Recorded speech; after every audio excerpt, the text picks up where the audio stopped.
Today's video is brought to you by Summoner's War. Boasting over 110 million downloads on Google Play and the App Store, it's by far one of the best turn-based RPGs on mobile. Collect over 1,000 monsters and expand your roster in order to build the perfect team. Bring them to the ever-exciting battles featuring deep strategies, experiment with team compositions, and hone your skills to make your mark in the mobile esports scene. Besides the exciting gameplay and cool graphics, I just love Summoner's War because of the constant updates. With events, new features, and new characters at the ready, the fun just never stops. To kick things up a notch, Summoner's War is also having its first collaboration with Street Fighter V. Check out the game and get to see your favorite Street Fighter characters like Ryu, Chun-Li, Bison, and others. The good news? Well, the party's just getting started. Summoner's War's taking the next step with an augmented reality filter event. Make sure to check that out on Summoner's War social media. Wait no longer. Download Summoner's War today by following the link below and get your free Ken today.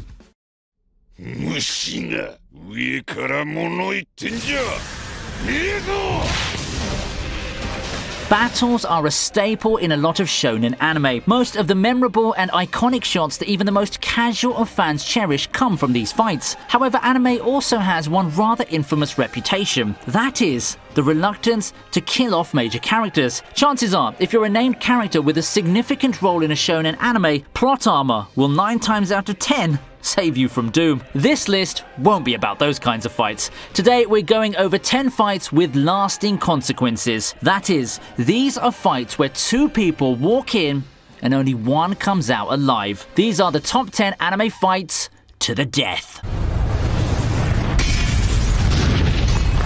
We start off with Akame vs Esdeath. For a show that pulls no punches in giving us character deaths like Akame got killed, it would be nothing more than a disservice to have its climactic battle between Akame and Esdeath be anything but a death match. For 23 episodes, we've seen what the two fighters are capable of, and it's finally time for the inevitable collision. Emotions are running high following Tatsumi's death, and both Akame and Esdeath open right up with their iconic techniques. It seems that the tides have turned in favor of Esdeath, who was on the defensive the majority of the fight, only for her to get struck by a decisive blow. Accepting defeat, she then encases herself in ice with Tatsumi and explodes. Overall, a rather quick fight, but it does have its moments. I mean, I personally thought that the way Akame overcame the time-freezing skill was a bit of a plot convenience, at least when I watched it. Nonetheless, the fight is still a decent way to wrap things up for what by that point can already be considered an original series altogether.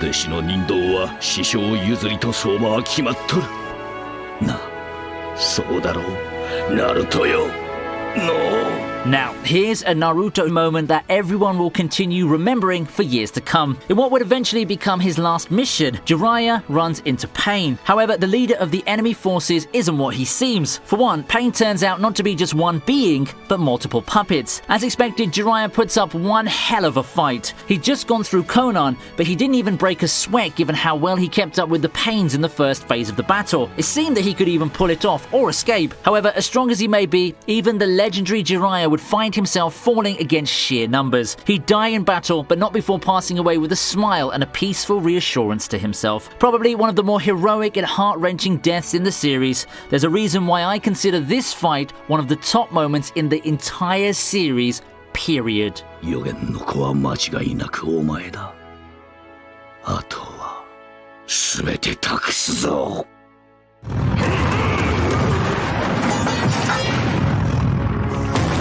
Dio's battle against Jotaro finds itself at number 7 on this list. JoJo's craziness doesn't seem to have limits, and all that can be seen in its full glory in this extended battle. Much of Jotaro's important fights seem to involve a nemesis from the past, the fan favorite Dio. Their final battle starts off in a shot that's been forever immortalized as a meme, and they wasted no time pushing the battle into high gear. The two fighters, seemingly evenly matched, take turns pummeling each other before the world takes the advantage. In the end, we even see Jotaro nearly die. An appearance by Joseph's soul helps Jotaro come back from seemingly unbeatable odds and reveals a time-stopping power of his own. The fight gets turned for the last time, the world crumbles, and Dio's finally dead after a generation-long feud with the Joestars. Amazing fight this one. Seeing Dio finally get put down after seemingly being invincible was a sight to behold. Never will we have another JoJo villain as charismatic as you. Rest well.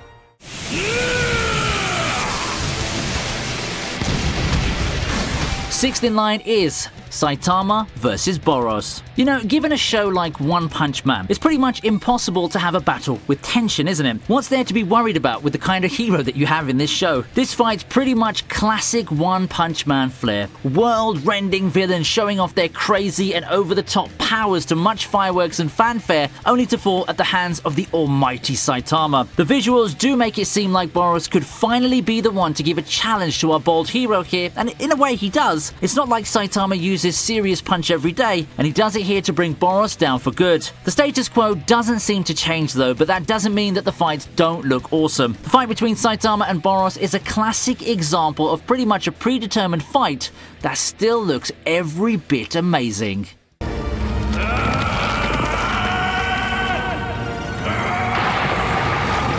The Dark Tournament arc is, for a lot of reasons, one of the most well-remembered arcs in anime. In the 90s, it showed the world how a tournament arc should be done, and it gave us a lot of memorable fights and villains. The climax of the arc saw Yusuke take on Toguro, with the former fighting to avenge Genkai. Toguro dominates the battle after an initial disadvantage which lasted for just a few moments, and the stakes get raised when he threatens Kuwabara. Enraged, Yusuke turns the tides and lets Toguro go into his ultimate 100% form. Toguro's overconfidence would be the end of him as he charges a spirit gun head-on, leading to his muscles crumbling and his untimely death. However, it's not a regrettable death for the villain, as he thanked Yusuke for allowing him to release his full power. A memorable fight with its ups and downs, this fight is just one of the many reasons why many old-school anime fans look back at the Dark Tournament arc so fondly.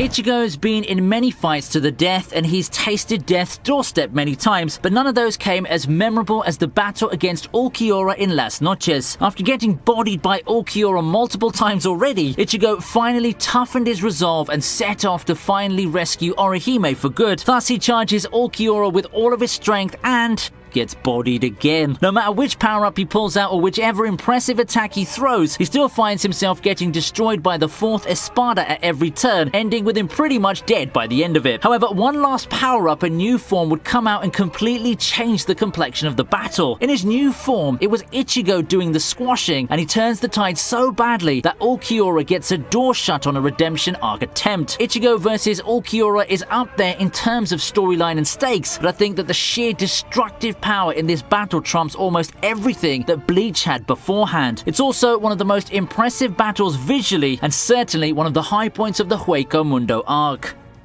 The first of our top three is Scar versus Bradley. Deep into FMA Brotherhood, Scar has played the rival slash uneasy ally character pretty well. He freshly turned good, but I think that at this point, he still needed a fight that would put him on the map. A fight that would define him as a character, kind of like the multiple Mustang fights that we've got when everything's said and done. And luckily for him, he gets it right here. An overwhelming strong character, King Bradley finally finds his match and eventually meets his end at the hands of Scar in a key moment in the series. He drives Scar in a corner thanks to his powers, but having lost his ultimate eye, the writing's on the wall for the homunculus. He gets his arms destroyed before biting it. You gotta give Bradley props though. Even in death, he still manages to crucially stab Scar and get a measure of revenge. What a way for Scar to get his character-defining battle in a fight to the death against King Bradley to boot. It was an amazing feeling to see one of the most overpowered characters in the series fall at the hands of Scar.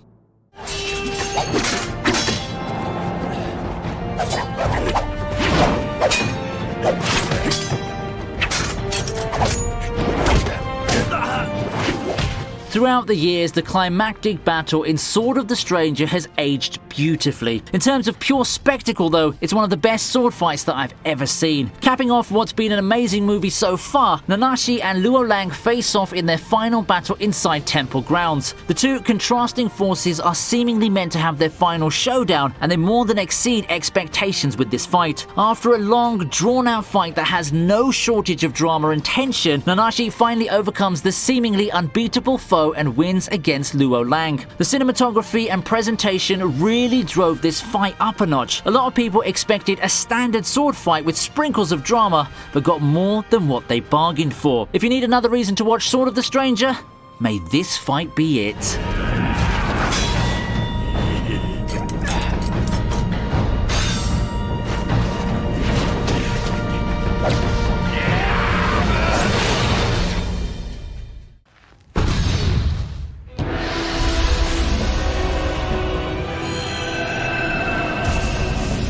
And finally, topping the list is none other than a fight from one of the best arcs in shonen, Meruem vs Netero. Netero's death in battle against Meruem is probably one of any Hunter x Hunter fan's top moments in the series. In this fight, someone as powerful as the Chimera Ant King finally finds an opponent that can stand up to his strength. Standing across him is the Hunter chairman himself, and the two tore the house down with the showcase of their powers. In the end, it was Netero who was dealt a fatal blow after a very long showdown. Meruem even survives Netero's desperation attack, Zero Hand. Victory didn't come easy though, and there's no time for celebration, especially after having the entire field blown up by poor man's Rose afterwards. There are many things to take away from the Chimera Ant arc. It's not known as one of the best arcs in an entire genre for nothing. You've got amazing villains, some great story beats, one of the most memorable moments we got out of Gon, and then we have this. The two got an entire episode for themselves, for crying out loud.